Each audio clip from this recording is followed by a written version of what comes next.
Voilà, donc soit une matrice d'ordre n qu'on appelle A, définie par AII égale DI, quel que soit I appartenant au naturel sauf 0, AI plus 1, virgule I égale CI, et AI, virgule I plus 1 est égal au EI, et AIJ égale 0 ailleurs. Écrivez cette matrice. Bon, c'était la vidéo précédente. J'avais défini cette matrice comme étant une matrice tridiagonale ou matrice à bande. D'ailleurs, voilà, le développement il est là. Et vous pouvez aller voir la vidéo qui concerne ceci. Voilà, qui concerne ceci. Voilà. La vidéo s'appelle matrice à bande, matrice tridiagonale ou matrice à bande. Et vous allez la retrouver dans la playlist algèbre linéaire. Bon, maintenant, pour les besoins du calcul, bon, ça c'est une matrice, on le voit avec la parenthèse. Voilà, j'ai préparé ici, voilà la matrice tridiagonale ou à bande. On va calculer le déterminant, parce qu'ici, l'objectif ici n'est plus de représenter la matrice, puisque ça a été fait dans une vidéo, mais c'est de calculer le déterminant de cette matrice. Écrivez cette matrice, non, mais plutôt, on va dire, on va calculer le déterminant de A. Voilà, bon, maintenant, on va déjà commencer. Bon, il y a plusieurs méthodes. On peut commencer, si vous voulez, on va développer une méthode par récurrence. On pourrait développer à partir d'ici, remonter, mais ici, comme on a les trois petits points qui me gênent, on va d'abord développer par la partie supérieure gauche plutôt que la partie inférieure droite. Voilà. Donc on va développer par récurrence à partir d'ici.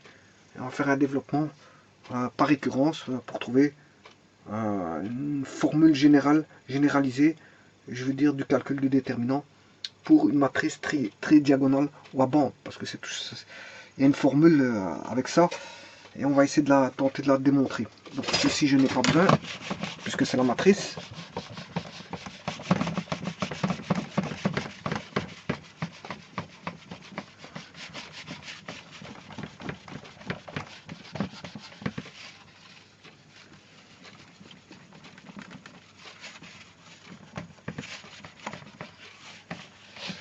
Voilà. Donc ici on a la matrice. Alors on va partir de la matrice A1,1 et on va développer son déterminant, puis la matrice A2,2, on va développer son déterminant, la matrice A3,30 va développer son déterminant, A4,4 on va développer son déterminant, A5,5 on va développer son déterminant, toujours bien sûr par rapport aux matrices précédentes, parce qu'on aura une relation, vous voyez que la matrice tridiagonale, il y a bon, il y a une espèce de petit carré ici, un petit carré là, et chaque fois qu'on développe, on va retrouver ce petit carré là décalé, hein. Voilà, un petit carré là, jusqu'à la fin on aura ce petit carré de valeur. Alors tridiagonale parce qu'il y a trois diagonales, une principale, une supérieure à la principale, une inférieure, voilà.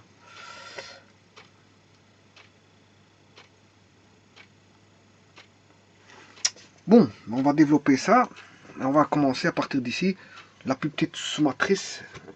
Attention, il ne faut pas confondre avec un rang, hein. Le rang c'est la plus petite sous-matrice extraite d'une matrice donnée, de déterminant non nul, hein. Bon, ici ça n'a rien à voir. Ici, quand je dis sous-matrice extraite, c'est je extrais la plus petite des matrices ici, qui est d'ordre 1, puis d'ordre 2, puis d'ordre 3, puis d'ordre 4, puis d'ordre 5, puis d'ordre 6, puis d'ordre jusqu'à l'ordre n, et établir la relation par rapport aux précédentes. Voilà, c'est d'établir une relation de la 2 par rapport à la 1, la 3 par rapport à la 2, la 4 par rapport à la 3, la 5 par rapport à la 4, la 6. Donc, une fois que j'ai ça, ben, je peux avoir une expression de la dernière, de la matrice complète par rapport à la dernière sous-matrice. Je veux dire extraite. Voilà.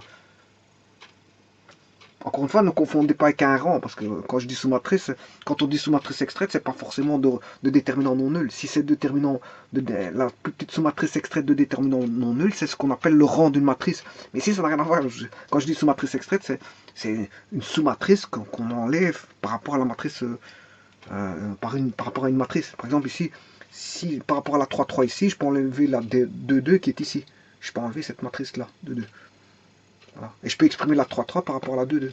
Je peux exprimer la 4, 4 par rapport à la 3, 3 ici. La 5, 5 par rapport à la 4, 4. Ben, c'est ce que je vais m'atteler à faire. Et là, on sent la formule de récurrence, une formule de récurrence qui va apercevoir. Parce que justement, c'est faisable. Donc si c'est faisable, c'est qu'on peut exprimer par récurrence. Bon, mais tout ça, c'est de voir comment c'est faisable. Bon, je vais appeler delta 1, une convention de notation delta 1, qui est le déterminant de la matrice A d'ordre 1. D'ordre 1, qui est le déterminant, si vous voulez, de A11, mais le déterminant de A11, c'est le déterminant de D1, et le déterminant de D1, il vaut D1. C'est-à-dire que le déterminant de la matrice 1, 1, 1, elle fait D1. Voilà que j'appelle delta 1. Maintenant, on va faire la déterminant de la matrice d'ordre 2. Déterminant de la matrice d'ordre 2, c'est le déterminant de la matrice d'ordre 2. C'est une forme d'écriture hein, pour dire que c'est l'ordre de 2. C'est le déterminant composé de A11, A12, A21 et A22. Voilà, c'est-à-dire c'est le calcul de déterminant suivant. Et là, on retrouve, si vous voulez, D1, E1, C1, D2. D1,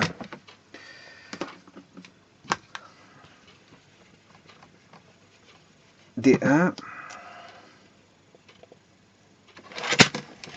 E1, C1, D2. Donc on aura D1 fois D2 moins C1E1. Alors, déjà, on peut exprimer par rapport à la matrice précédente. Delta D2 voudra delta 1 vaut D1, donc on aura D2 fois delta 1 moins C1 E1.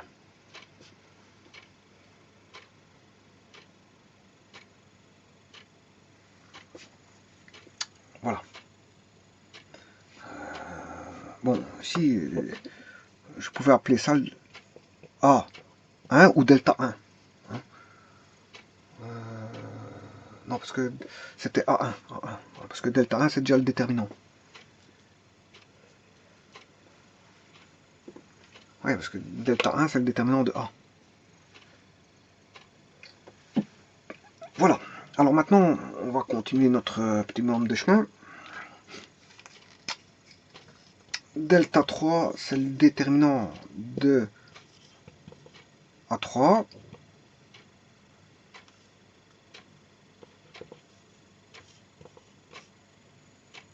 C'est-à-dire A11, A12, A13, A21, A22, A23, A31, A32, A33.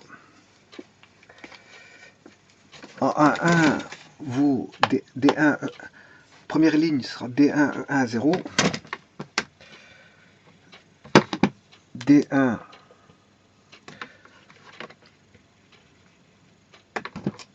E1,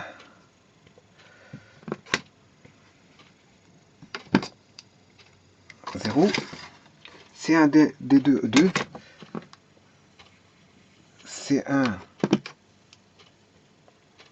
D2, E2.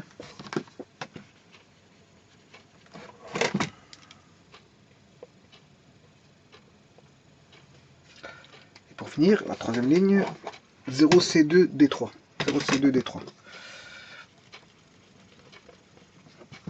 0, 0, C2, D3. Bon. On va le faire par Sarus. Je vais mettre D1, C1, 0, E1, D2, C2. Ce qui fait D1, D2, D3, on retrouve la diagonale. Hein. Tout comme ici, on retrouve la diagonale, D1, D2. Là, on va retrouver la diagonale, D1, D2, D3. Donc, on va écrire ça. D1, D2, D3. Voilà. Ici, on a 0, 0, 0, moins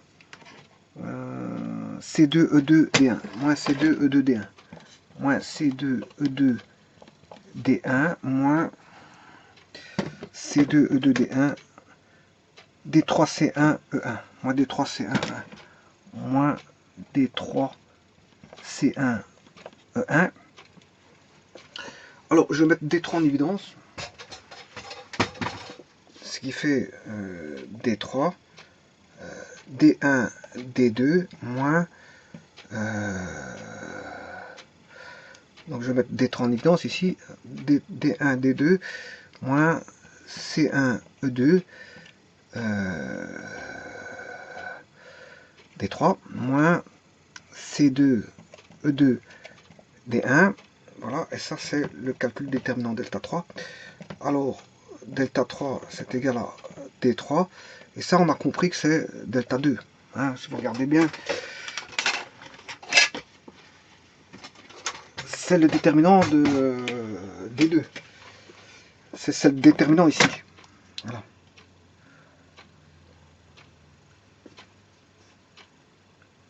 D1, D2, moins C1, E2.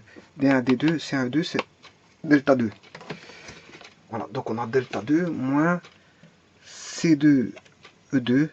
Et D1, ben, c'est delta 1, c'est le déterminant du petit ici. Voilà. Bon, alors là, je l'ai fait par Sarus. Je l'ai fait par Sarus, mais j'aurais pu le faire par une autre méthode. Hein. Delta 1.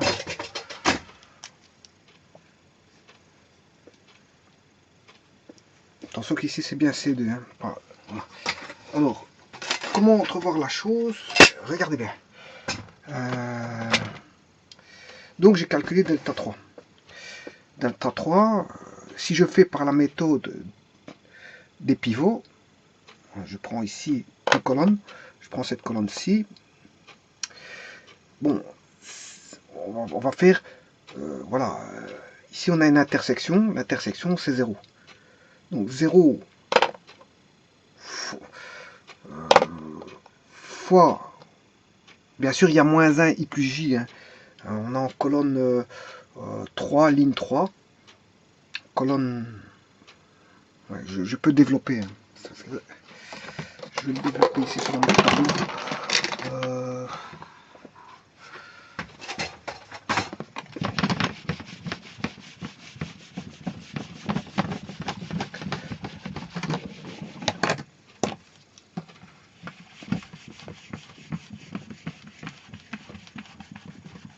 Alors, si je développe, c'est moins 1 exposant, moins 1 exposant, moins 1 exposant.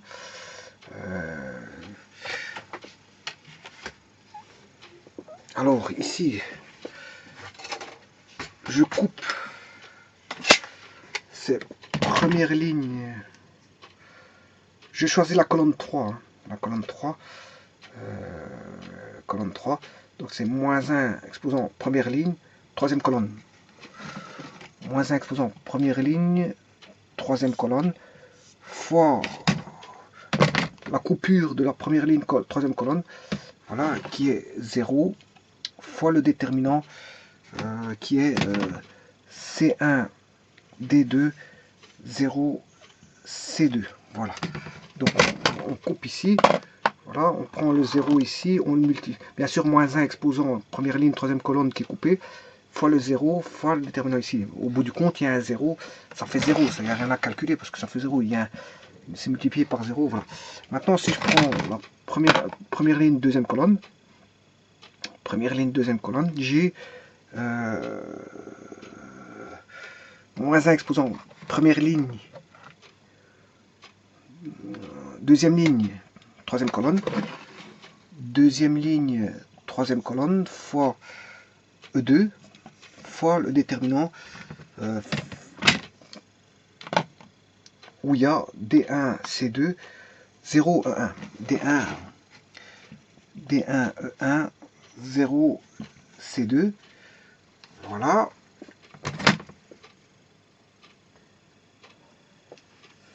Et le troisième, ce sera D3, moins 1 exposant troisième ligne, troisième colonne, fois D3, point de coupure autant au pivot D3. Voilà, et la matrice qui reste, ben, c'est D1, E1, C1, D2. D1, C1, D1, E1, C1, D2. Voilà. Bon, ceci, ça fait 0, parce qu'il y a un pivot qui vaut 0. Voilà. Alors, ce nombre-là, il sera positif. Celui-là, il sera négatif. Alors, là, on retrouve bien notre D3, delta 2. On retrouve notre D3, D1, D2, C1, E2, n'est autre que delta 2. Donc, on aura D3, delta 2. Voilà. Alors, ici, ça fera moins E1. Et il va nous rester ici, comme on a 0 ici, ça fera 0, il restera moins le déterminant, si vous voulez, de il va rester C2 D1, C2 delta 1. Voilà.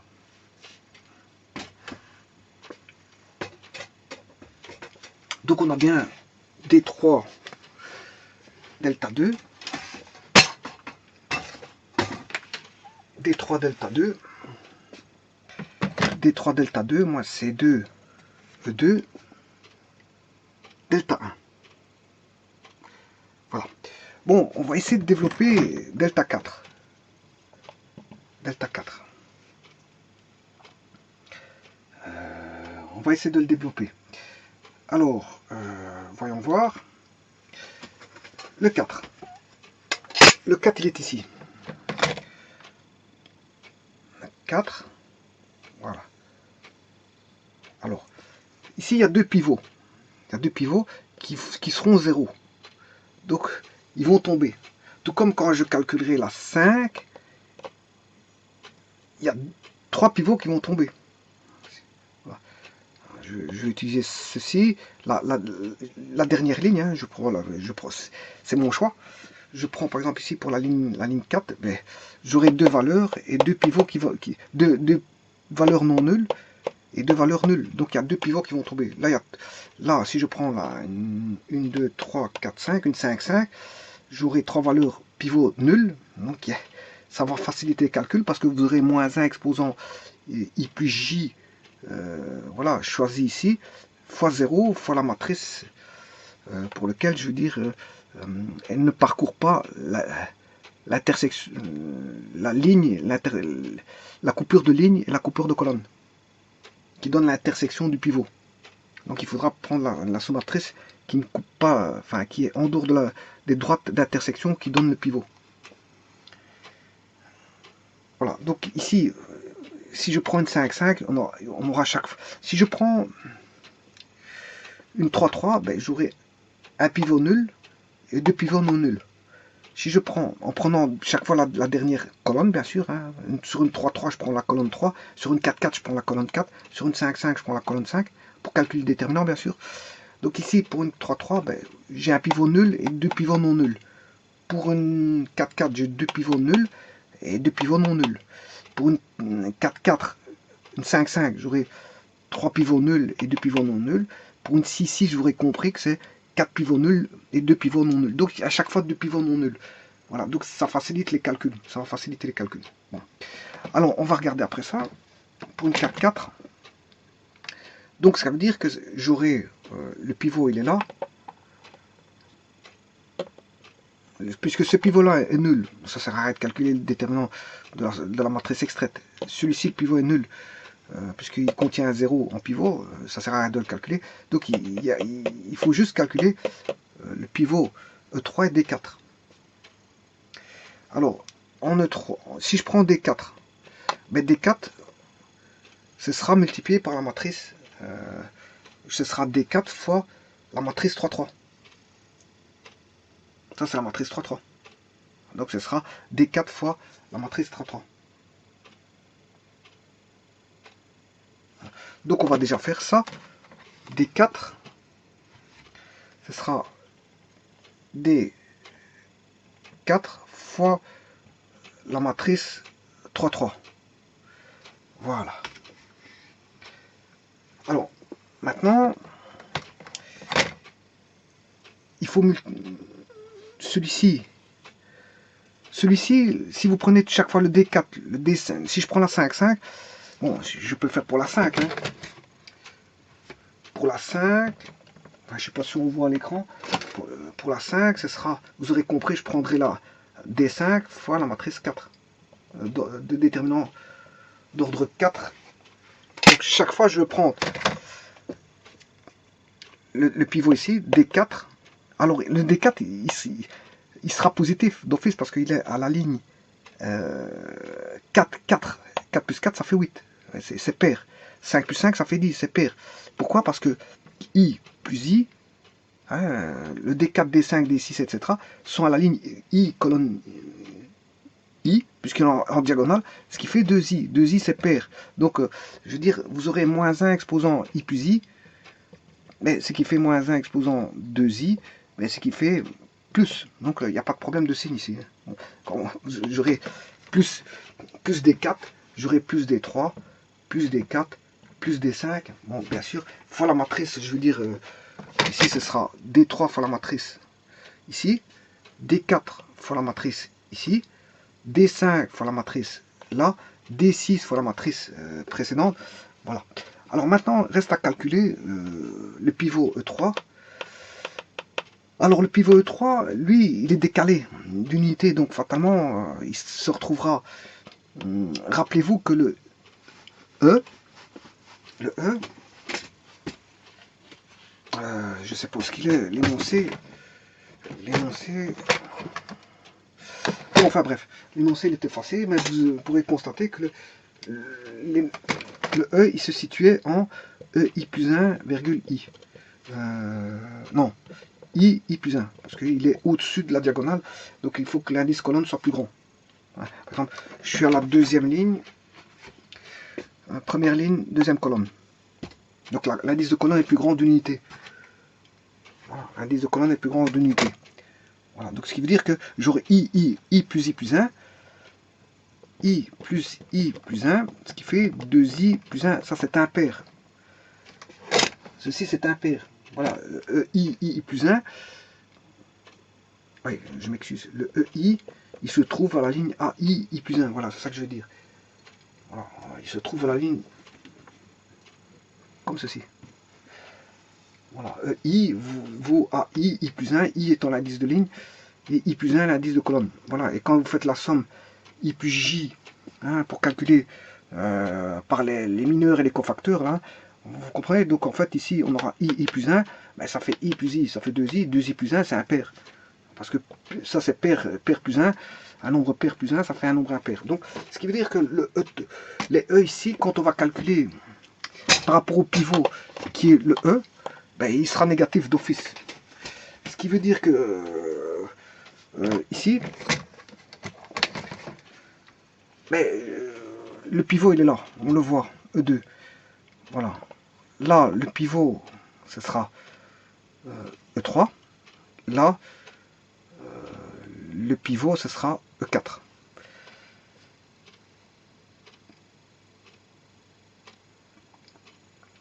Voilà. Avec un moins à chaque fois. Parce que il est impair. Ouais. Autant le D3 c'est un pivot pair, pivot pair, pivot pair. Moins 1 I plus J va se situer toujours à un nombre de lignes plus un nombre de colonnes qui va donner un nombre pair. Là, ça va donner un I plus 1 plus I qui donne un nombre pair. Et donc, fatalement, un moins dans la formule du moins 1 I plus J fois voilà, le cofacteur fois le déterminant. On a le cofacteur fois le déterminant à calculer. Voilà. Alors, ouais, justement, on va calculer ce déterminant pour avoir. On va calculer par rapport à delta 4. Ce que j'ai fait pour delta 3. Ouais, c'est fait. On va le faire pour delta 4. Donc le pivot il est ici. Voilà, donc il faut calculer le déterminant, si vous voulez, qui est, je vais le noter,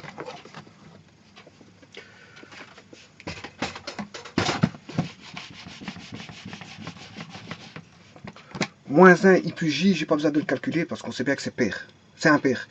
Et donc ça donnait un moins. Donc on sait bien que ça donne un moins. Moins 1, le pivot c'est E3, et il faut calculer le déterminant pour lequel les lignes ne sont pas coupées par rapport à l'intersection du pivot. C'est-à-dire que ici les lignes E3 il est là, c'est le pivot. Ben, pour couper E3, ben, je dois couper la colonne que j'ai choisie 3 ben, avec la ligne 3. Donc il faut calculer le déterminant restant. C'est-à-dire D1, E1, 0, C1, D2, E2, 0, 0, C3. Alors D1, E1, 0, D1, E1, 0, C1, D2, E2 et 0, 0, C3. Voilà. Alors, ici, de nouveau, je me retrouve avec deux pivots. Enfin, si je calcule pas par Sarus, mais par la méthode des pivots, je vais prendre par rapport à la ligne 3. Là, je vais me retrouver avec un 0 voilà, en intersection. Donc, ce qui veut dire que ça fera 0 d'office. Donc, on va se retrouver avec deux nouveaux pivots. Voilà. Alors maintenant, vous allez me dire, ça commence à devenir compliqué. Non, parce qu'il y a deux zéros ici. Si je calcule par rapport à ceci, au pivot E2, mais je vais me retrouver avec une matrice avec deux zéros. Toujours. Et ce sera toujours le cas. Une matrice avec des zéros. Ici. Donc, celui-ci, il vaudra 0. Donc, le seul pivot qui ne vaudra pas 0, c'est par rapport à C3. Voilà. Alors, C3, je vous rappelle que le C3, ce sera un nombre qui sera... C3, il est à la troisième ligne, troisième colonne.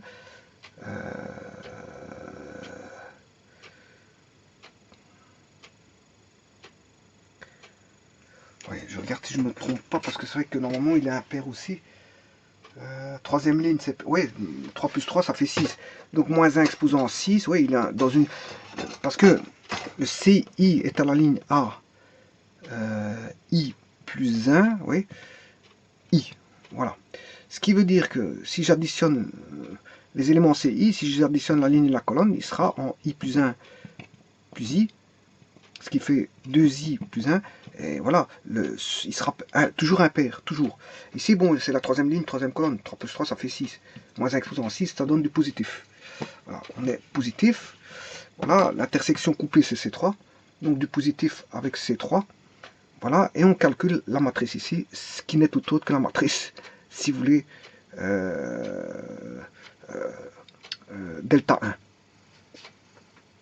Ça, c'est la matrice... non, d'ordre 2, je m'excuse, d'ordre 2. D'ordre 2. Donc, ce qui veut dire que là, ça fera moins E3, C3, delta 2. Moins E3 fois C3 fois delta 2. Voilà pour la matrice.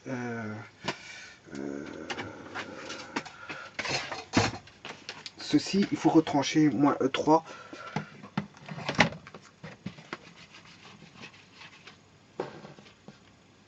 E3, C3, delta 2. Voilà. Alors on peut continuer de la sorte, hein. Je peux le faire pour une 5, et puis je vais m'arrêter là, parce que bon, on m'a compris le jeu. Hein. Donc je vous rappelle que ici j'ai déjà fait la part pour D5, j'ai pris ce pivot là, le pivot D5. D5, bon, alors il est situé à une ligne I, puisque c'est une diagonale, donc I plus I, ça fait 2I, il est pair, donc moins 1 exposant à un nombre pair, c'est positif, donc ça sera plus D5 fois la matrice ici, qui est delta 4. D5 fois delta 4. Donc on aura D5 fois delta 4. Voilà, D5 fois delta 4. C'est chose que j'ai déjà écrit, D5 fois delta 4. Voilà. Mais ça, c'est par rapport au pivot ici, ce pivot-là. Maintenant, les pivots ici, bon, ils sont tous nuls. Hein. Ceux-ci, ils sont tous nuls. Donc, il n'y aura qu'un autre pivot, c'est E4. Voilà. Donc, E4, ça va me donner, voilà, quelle matrice à calculer. Ben, ça va me donner la matrice. Ben, je vais bien l'écrire. Ça devient de plus en plus long. Vous aurez compris que la longueur commence à augmenter. Voilà. Alors, le E4, ouais, c'est un pair parce qu'il est le EI, il est situé une ligne à I, virgule I plus 1, ce qui fait 2I plus 1. Si je fais la colonne plus la ligne, I plus I plus 1, ça fait 2I plus 1. Donc ça fait 2I plus 1, c'est un pair. Donc moins 1 exposant à un nombre impair, ça va donner du moins. Donc le moins, on aura moins E4. Moins E4 fois le déterminant composé de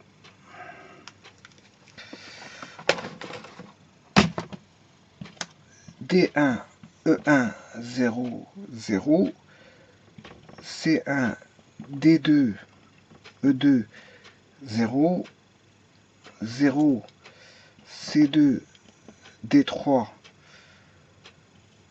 E3.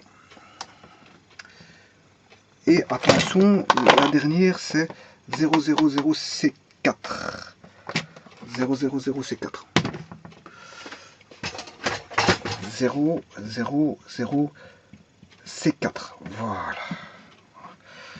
Alors maintenant, ici j'ai deux pivots. De nouveau, je rencontre deux nouveaux pivots qui sont ces deux-ci. Je prends la dernière colonne, c'est moi que c'est mon choix. Ça facilite les calculs en plus. Voilà, j'ai de nouveaux pivots ici, bon, qui vont tomber directement parce que je devrais multiplier par l'intersection qui est 0. Là, par l'intersection qui est 0, ça tombe. Donc, il reste plus que E3 et C4. Alors, si je prends E3, qu'est-ce que je constate? E3, ben, il y a une ligne formée de 0. J'aurai D1, E1, 0, C1, D2, E2 et 0, 0, 0. Une ligne formée de 0, ça fait 0. Donc, ça veut dire que le déterminant là est nul avec E3. Donc, il reste plus que le pivot C4. Donc, il va rester moins E4 fois C4. Alors, C4 est situé à quatrième ligne, quatrième colonne, ce qui fait 2 fois 4, 8. Bon, c'est pair. C'est pas ça qui va changer le signe. Donc, ça reste négatif ici. Hein. Voilà. Et il reste le déterminant D1, E1, 0, C1, D2, E2, 0, C2, voilà, D3. Et ça n'est autre que C1, E1. Ceci n'est autre que le déterminant D3, delta 3.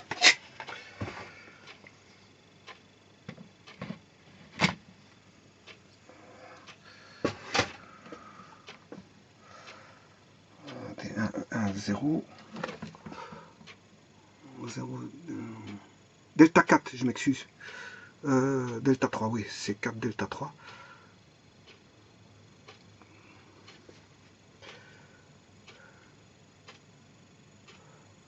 Ouais, c'est ça, delta 3. E4, c'est 4 delta 3. Voilà, donc on va noter. Donc, delta 3 qui est là. Hein. Voilà. Donc, ce sera E4, C4, delta 3. Bon, eh bien, maintenant que j'ai fait jusque delta 5, on peut continuer comme ça de la sorte par récurrence. Ce qui veut dire que, bon, on peut dire que